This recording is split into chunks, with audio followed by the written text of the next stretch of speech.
You can't control what the future holds, but you can take control of your investments with Principal. Whether your goal is to enjoy a comfortable retirement or to secure your financial legacy for future generations. After all, your future and aspirations are worth investing in. That's why we offer a wide range of fund options that gives you global and local exposure for better returns. With more than 142 years of global investment experience at your fingertips, you can take full advantage of opportunities to build your wealth. And we make it easier for you to manage your investments with our enhanced digital solutions. Now you can easily buy, redeem and switch your investments at your own convenience with our easy-to-use online investment portal. Never miss the right opportunities to invest with cash or iInvest. As you build your legacy and aspirations, we will be by your side to help you secure the future for you and your loved ones. Start taking control of your investments with Principal today. Good evening, everyone. Thank you for joining Principal's webinar session tonight to discuss the topic Navigating Fixed Income Markets, the Role of Credit Research in Investment Success. I am Nadia, and together with me tonight, I have my colleagues, Janice Low, Head of Credit Research Fixed Income, and Shankar Jayanathan, Associate Director, Credit Research Fixed Income. Okay, so Janice and Shankar, can you both share with the audience a brief introduction about yourself? Let's start with Janice.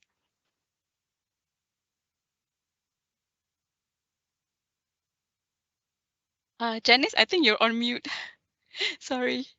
That's right, Nadia. Yes. One of those key pitfalls of speaking on camera. So anyway, hi everyone. Good evening to all of you. I hope you had your dinner. So my name is Janice, and I'm head of credit research at Principal. A little bit of background about myself. I've been looking at credit for a better part of my life. Together with my time at a rating agency, I would say credit has been a part of my life for more than 25 years and counting. And so, Nadia, I'm very happy to be here today to share some of my insights with everyone here in this webinar. And so if you have any burning questions that you would like to know about credit, feel free to type it in the chat box, and I will get down to it after Shankar finishes with his presentation later on. Thank you so much, Janice. Okay, now let's hear from you, Shankar. Hi, everyone. Shankar here. I've been with Principal for 7 years as a credit analyst, part of a long career in the fixed income space, starting out in a local rating agency, and then on to one of our local banks, and now in asset management with Principal. So I really hope that everyone gets something out of tonight's session. Okay, thank you, Shankar. Thank you both for sharing your experiences. We truly appreciate it. So, okay, before we begin today's presentation, I'm going to highlight a couple of house rules. This webinar will take approximately 30 minutes with a 15-minute Q&A session at the end of the presentation. If you have any questions for our speakers, please drop them in the chat box below. So we will feature questions with the most likes during the Q&A discussion.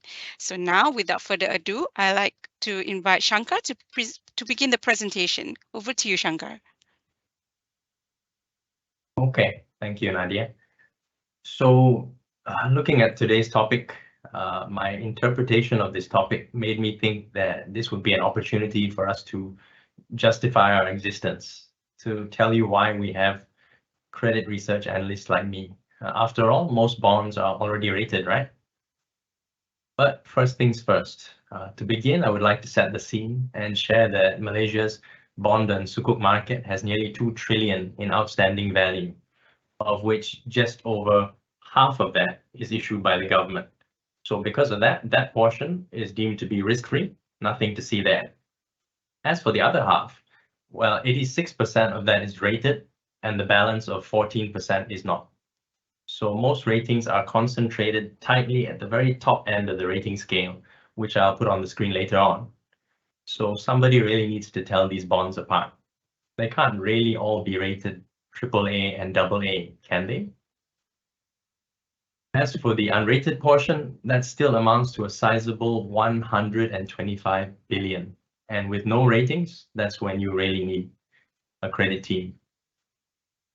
On to the next slide, please.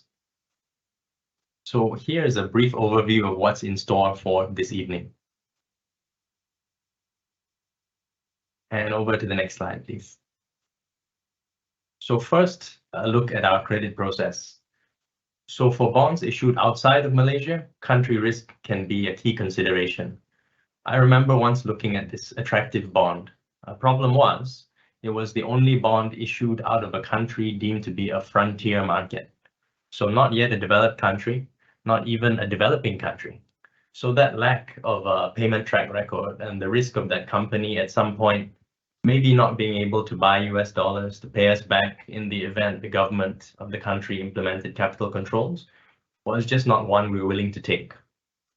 Today, you look at a country like Turkey, currency is at an all-time low, and you'll constantly be living in fear of your investment being trapped there should they resort to capital controls, limiting the flows of capital in and out of the country. Industry, business, and financial risks, a bit more self-explanatory. Management assessment, obviously, you're on the lookout for a team with the right background, but over time, you get more comfortable with certain sponsors having seen them successfully deliver on their promises and on projects, and vice versa. You want to be able to identify the different personalities. And by that, what I mean is that some may have developed a reputation for M&A activity, some for shareholder-friendly behavior, some for related party transactions, which may not necessarily favor existing investors. On to technicals, which refer to our assessment of the terms that specific bonds, which ensure sufficient investor protection. Remember, no two bonds are alike, and we'll touch on some examples in a bit. At the bottom of the screen, you have relative value. Is this bond priced like it should be? If not, why do you think that is? You want to pay what it's worth, and yet you want to be aware of external factors that may be at play that could change that value. For example, I could tell you that investors are increasingly shunning bonds issued by coal-fired power companies, and that makes them cheaper than, say, a comparable bond rated by a solar power company, even at the same ratings. So the end product of the process is an internal rating that signals our view on the rating versus the rating agencies where the bond is rated, and also a credit recommendation of either a buy, a watch, or a sell that I would liken to a traffic light: green, amber, and red. So these calls get reviewed regularly and are presented to an internal credit committee for approval. And next, I would like to touch on some of the key considerations for us when evaluating a credit and separating the contenders from the pretenders. Next slide, please. So often the first step is identifying the true owner and their treatment of investors in the past. Obviously, the information memorandum published when a bond is launched only ever says nice things. So dig deeper. If not the same individuals you'd rather avoid, are there ties to them? Are they related? And what happened the last time they brought a bond to market? Do the sponsors have the right experience? And should the company run into trouble, do the owners have deep pockets? I think we all remember the MCOs not too long ago, 2020, 2021, and that proved to be a true test of this. When many things ground to a halt, and without being able to generate cash flows, some were reliant on parent companies keeping them afloat for a little while. So project sponsors are a key differentiating factor, and one that not all ratings can adequately capture. And on the next slide, some food for thought. So two companies are building new power plants and issuing bonds to fund them. Company A is listed on Bursa Malaysia and is part of a group that owns and operates a stable of these power plants. Company B is owned by a couple of friends. Both have the same ratings, so which do you prefer? Well, at a glance, you'd think to go for the one with the relevant experience and a better financial standing, which appears Company A, also listed on the stock market, which implies better access to the capital markets, not to mention more frequent financial and other disclosures. Flying blind in between the release of annual financials once a year isn't ideal. In that sense, we actually prefer a listed company. So both these companies could be rated the same at inception upon issuance of that bond, but for how long? How much stress could one take until that's no longer the case? These are some of the things you might think about in a scenario like this. And that's not to say you couldn't buy a bond for a project from a lesser known sponsor. You just have to assess mitigating factors. Is there an experienced partner, either as co-investor, an experienced operator, or maybe the backing of a well-established franchise? On to the next page. To protect your investment, we need to know exactly what we are getting into, why the terms and conditions are so important. Again, as I often say, no two bonds are the same. What restrictions are there on business activities? What restrictions are there on ownership? And what restrictions on debt, dividends, and so on? Because you want to minimize the risk of a negative surprise if any of these things were to change at the expense of the rating and value of your investment. So a sudden pivot into a volatile and unrelated business, a sale of the company to someone new, a larger than expected dividend payment perhaps, ahead of some large debt repayments which could make investors uneasy. All things we'd like to avoid. And on the next slide, I'd like you to think about this scenario. You've invested in a bond issued by a toll road operator for its steady, predictable cash flows. Do you want them to be able to diversify into, say, a property company whose cash flows are anything but steady and predictable? They have a long track record operating toll roads. How would you feel if they were to sell that company to a shareholder that manufactures car parts? Well, for us, you'd want to sleep well at night, believing your investment is safe. So you need bond terms that keep it that way, limiting them to their core or related business. And because no two bonds are really the same, you can't take that for granted. People will surprise you. So if you'd bought this bond because of the company that owned it, ideally you'd like assurances that they're in it for the long haul. And again, over time, you'd certainly be more comfortable with certain sponsors than others.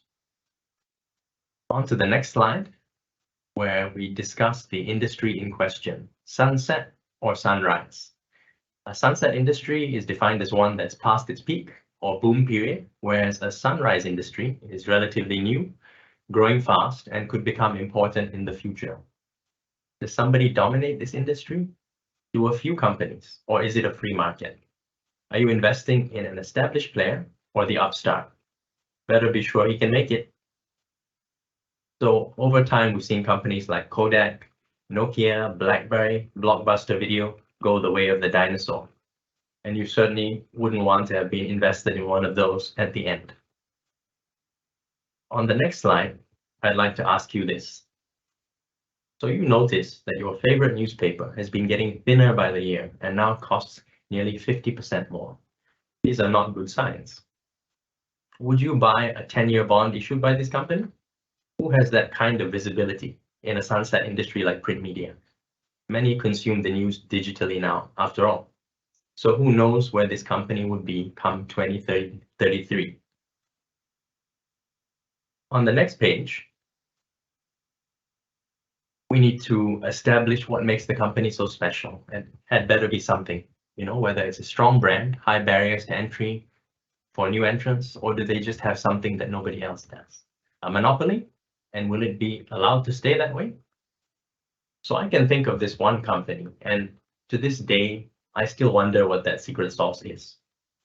It's a relatively small automotive parts manufacturer, one of many, and the clients are the big boys, the car manufacturers. And so you think that they don't have much bargaining power. Yet they constantly outperform auto sales in the 3 or 4 major geographic regions around the world. So when the market expands, they grow faster. And when the market contracts, they don't contract as much. As an added bonus, financial management, very prudent, scaled back expenditure when times were tough, suspended the dividend, some timely asset sales to fund debt repayments. And that's just the sort of thing we like to see, really proven themselves to us by riding out this period after the onset of COVID. And that's what I'm talking about when I talk about the secret sauce. So on the next slide, I'd like you to imagine this. Two manufacturing companies, both of which have come to the bond market. Company A, the largest in its industry, owns mines supplying the key raw materials that they need. Company B is a new entrant and buys theirs on the open market at market price, whatever that may be, but has plans to bid for stakes in mines of its own at upcoming competitive auctions. It is heavily in debt. How do you feel about that? Well, for Company B, sounds like an uphill task. Sounds like those auctions could be expensive, not to mention limited industry experience and small size. Can they really support the high cost of these auctions and even more debt? The edge, of course, for Company A might appear that it's already in control of its own raw material supply, not buying at the market price, and size suggests higher bargaining power and so on. Of course, in a scenario like this, there are other considerations too. Ratings, prices, chance of a rating downgrade, if any, would need to be reflected in the price that you pay as well.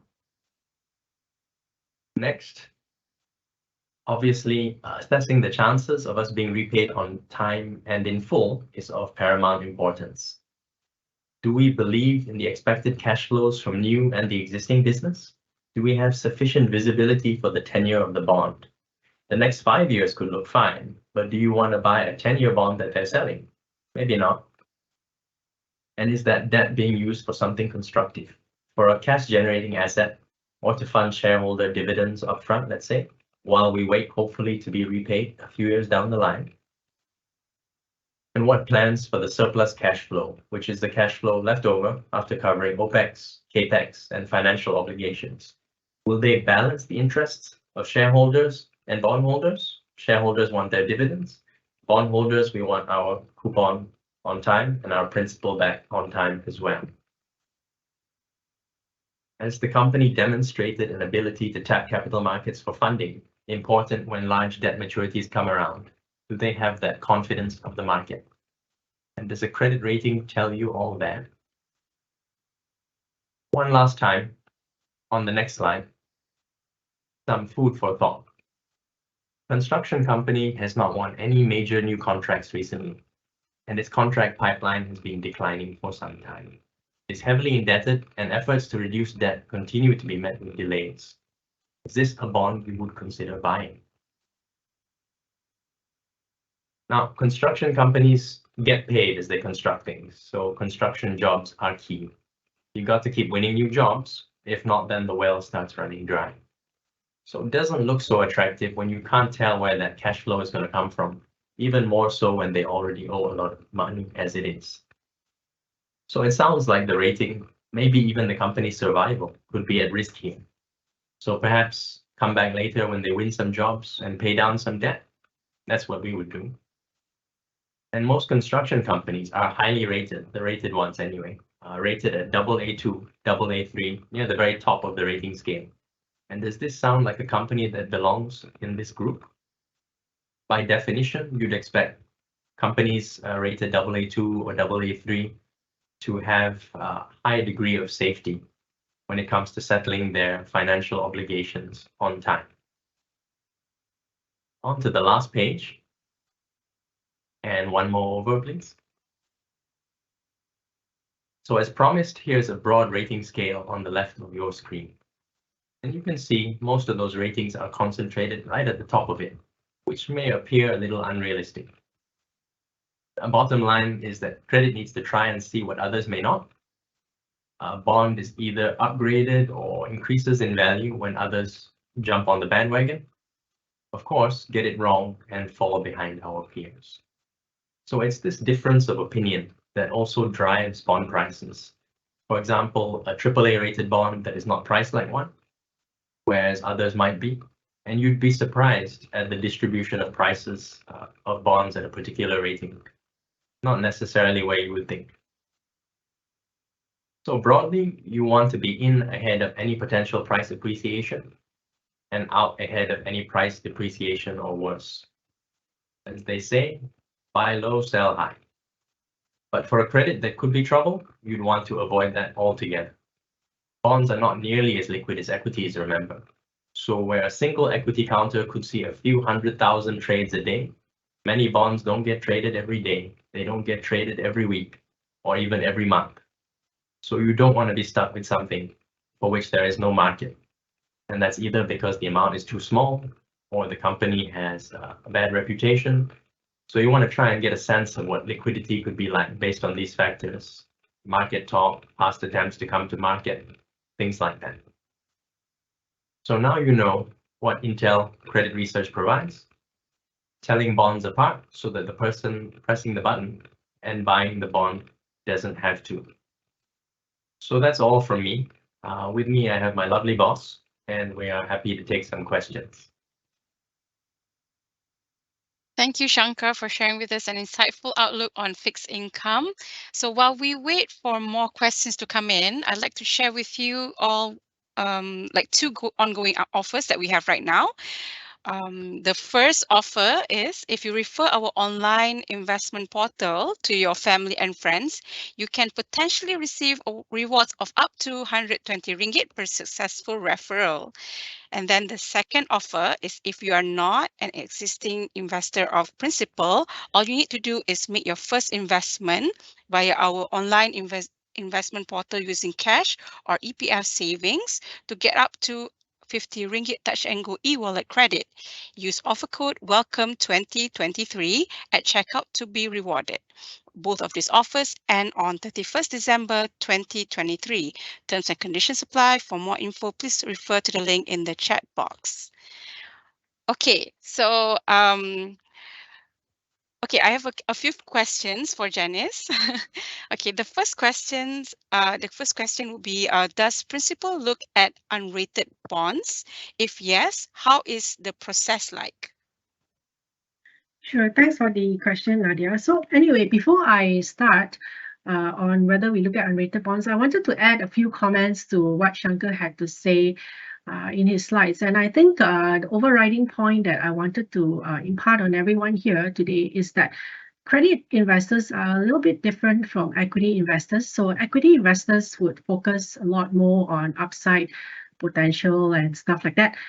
For credit investors, we're a little bit realistic, or I would say pessimistic, in the sense we look at the glass half empty rather than half full. So a lot of times a big part of our job, right, is to actually assess downside risk rather than upside. Of course, we also look at upside potential, but more important part of our job is actually to look at downside risk, because at the end of the day, if you invest 100 ringgit in a bond, right, you want to make sure that you get 100 ringgit back after 5 years together with whatever coupon that you're supposed to get. And the worst case scenario would be if you invest 100 ringgit and you get 0 back after 5 years when the bond defaults. So our job at Principal is very important. We try to never reach the stage where we go from hero to zero. And so far, I would say that we've been fairly successful at avoiding defaults. And also, I think I wanted to also impart on you a favorite line from one of the movies that I watched a long time ago, which is Jerry Maguire.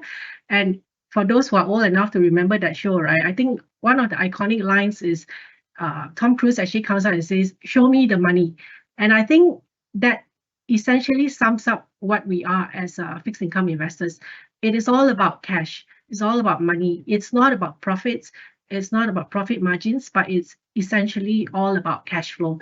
So we spend a lot of our time looking at cash, constructing cash flows, sensitizing cash flows, what have you, just to make sure that at the end of the day, we're going to get our principal and coupon back. Yeah, so Nadia, that's what I wanted to say. Thank you, Janice. Yeah. Cash is essentially the 4-letter word that we look at, and that is our guiding principle.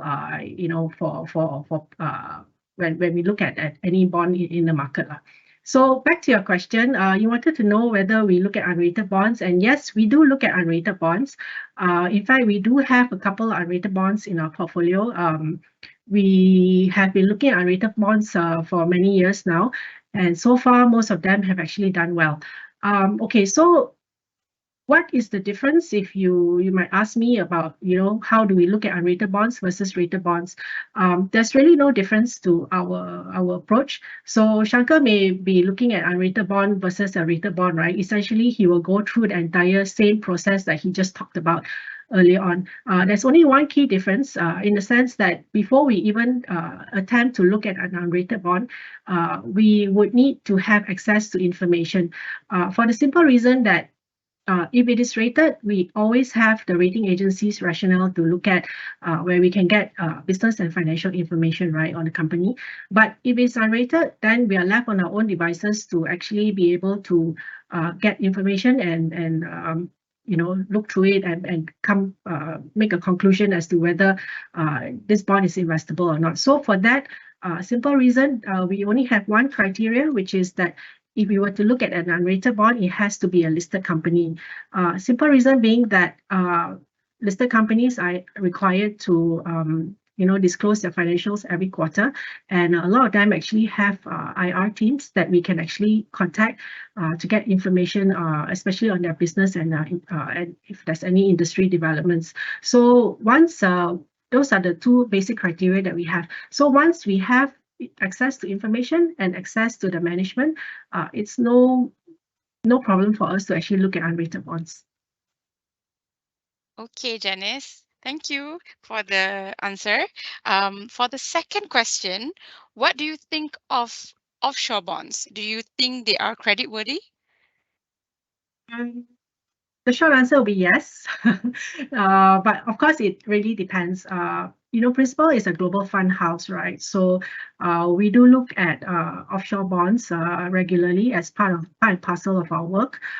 We don't just look at Malaysian bonds. Of course, Malaysian bonds being home ground will be easier for us to assess, but we have been looking at offshore bonds again for many years now, and we have invested, in the ASEAN region, Australia, Greater China, Korea, Japan, and even as far as the Middle East and the United States. So yes, we do look at offshore bonds, and mostly I would say offshore bonds, they have a mix of both high-yield bonds and investment grade bonds.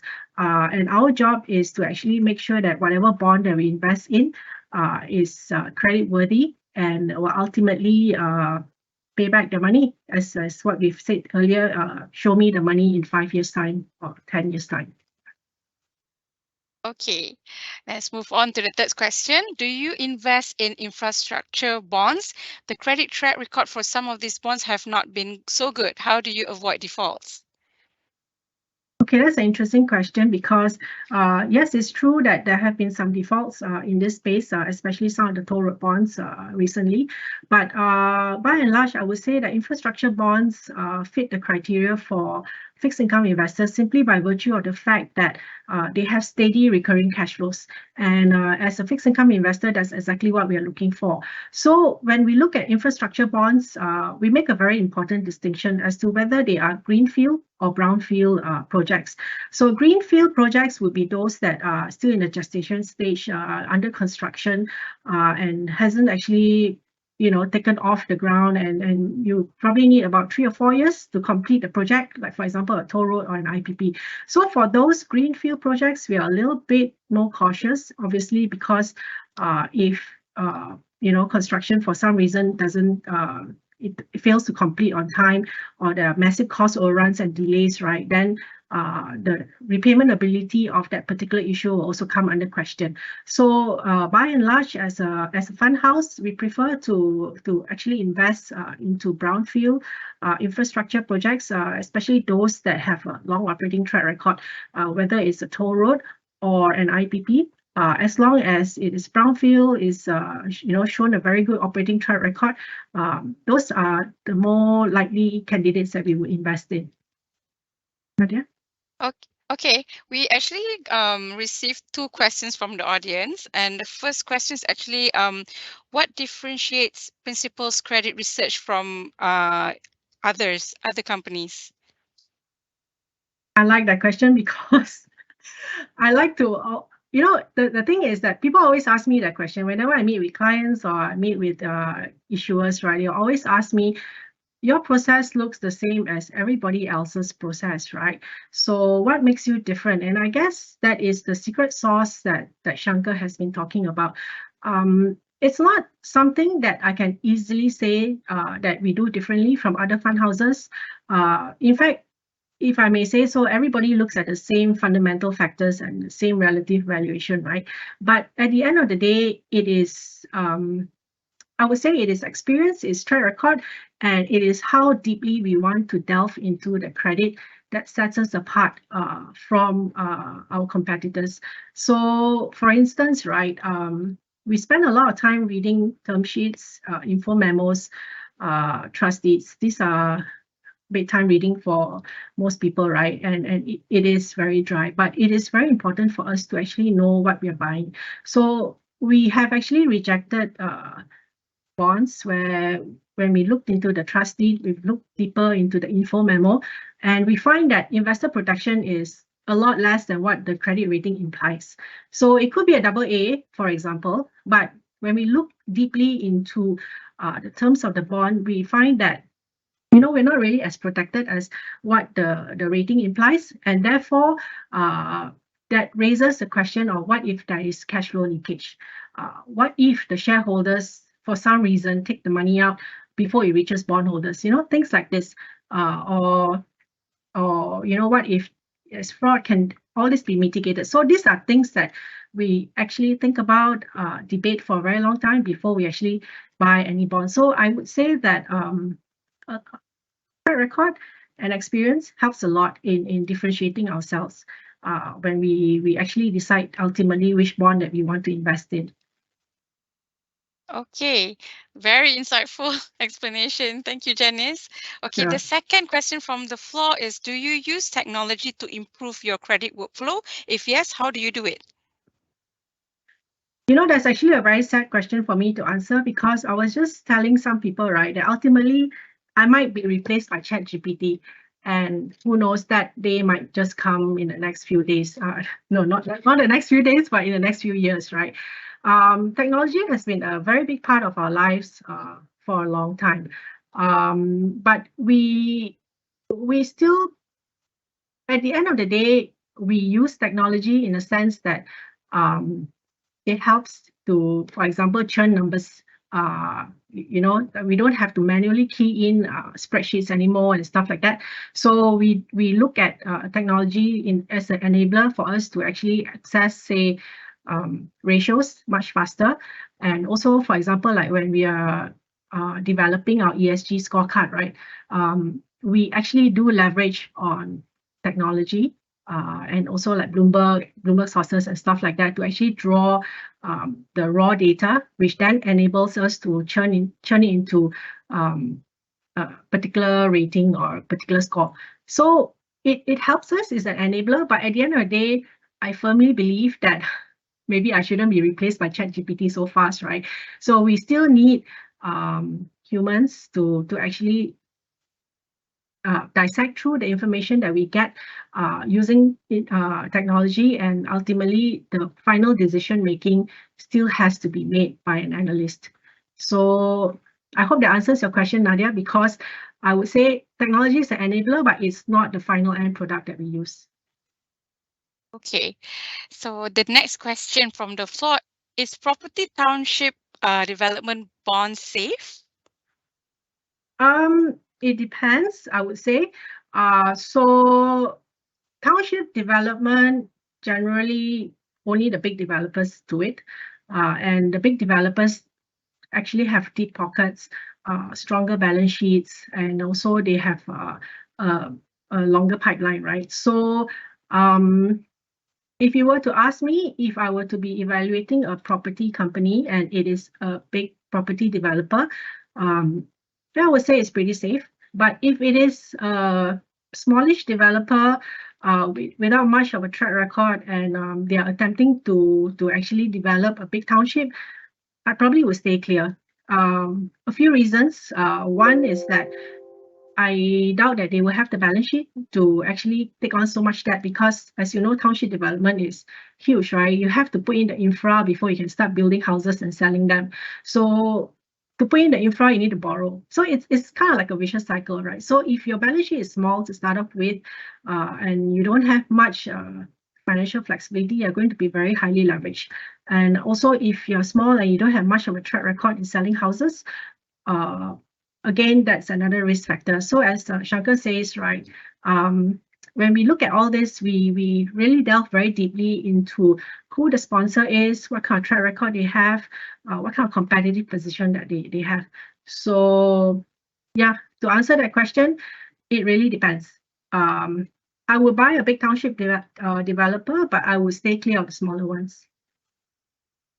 Okay, so do you factor ESG into your credit evaluation? How important is ESG in your overall risk assessment? ESG is very important right now. In fact, I would say that a very big part of our risk assessment is actually focused on ESG at the moment. As you know, we are a signatory of UNPRI for a few years, and we've already started this ESG journey for easily 3 to 4 years and counting. So we have moved from looking at ESG in a broad manner to trying to actually be a little bit more detailed in terms of how we actually assess the risk. And like I mentioned earlier, right, we are also in the process of developing an ESG scorecard where we try to actually have a more quantitative manner of assigning ESG ratings, whether they are low, medium, or high. And also we try to come out with trend analysis as to whether we think that the ESG trend is improving or declining. Obviously, if it is declining, then it is cause for concern, right? And that's where we would actually be engaging with the issuers a lot more and trying to do our bit as a engaged investor to see if we can actually mitigate those risks that we see. Okay, Janice, one last question. We want to find out about your preference, okay? Do you have any specific sectors that you like? Well, when it comes to sectors, I would say again, show me the money. So if you're talking about money and cash flows, right, it's really about following the money trail. So there are only certain industries or sectors in Malaysia where we can actually look at very stable cash flows and you know that you will be paid. So some of those industries, obviously I mentioned before, like the brownfield toll roads or brownfield IPPs, where they are backed by a PPA, and as long as they can meet the operating requirements, TNB will pay them, right? So those are obvious candidates for being put in the portfolio. We also like banks in Malaysia. So simple reason being that I think since the Asian financial crisis, 20 or 30 years ago, our Malaysian banks have actually improved a lot in terms of credit profile. And of course, Bank Negara does a wonderful job of regulating them, right? So in terms of being able to meet their debt obligations, Malaysian banks are really strong. So we have no issues with the banking sector, and in fact, we like them very much. And I guess if I were to pick any other sector, I would say maybe telco, for example. We have only a few telcos in Malaysia. They're all very steady in terms of their cash flows. Yes, there might be competition, but it's rational competition. And yes, they are spending a lot on 5G, but again, it is not something that would stress their balance sheets too much. So in terms of preference, this will be the kind of industries that we would like to have in our portfolios. Okay, sorry, Janice. One last final question from the Sure. audience. What are the specific bonds recommendation for a low risk investor? Specific bond recommendation. Well, if you are low risk, of course, I won't say government guarantee because then it's a no-brainer and there's no need for people like Shankar and me, right? But if you're looking at low risk, like I mentioned earlier, could be looking at the sub-debt from banks, which gives you some pickup, from the AAA ratings. So you can be looking at banks. You could be looking at selected AAA bonds, the PFIs, for example, some of them like Aman Suko and all, which have very strong repayment ability, and they've been in the market for like more than 10 years. So there's absolutely no worries about whether they are going to get paid by the government or not. So some of these PFIs are actually pretty strong, and I would say we like them. banks. Then, like I said, if you're low risk, you can also look at some of the very IPPs with a very long operating track record, or you can look at like some of the utilities like TNB, for example. So yeah, I would say there are plenty of choices for low risk bonds. We just have to be very sure that the cash flow is stable, and that if we look like say 5 years down the road, right, we don't see any massive industry changes or policy changes that will come and disrupt the cash flow stream that we are expecting. Okay, that's all. Those are the questions for tonight. Thank you so much, Dennis. Thanks, Nadia. Okay, so before we end tonight's session, do you or Shankar have any parting words for our audience tonight? No, but I hope you enjoyed the session. And if you do have other questions, feel free to take it up with us. We're always available. Okay. Okay, thank you both. Thank you everyone for joining our session tonight. We'll see you next time. Bye. All right, thank you. Bye. Bye.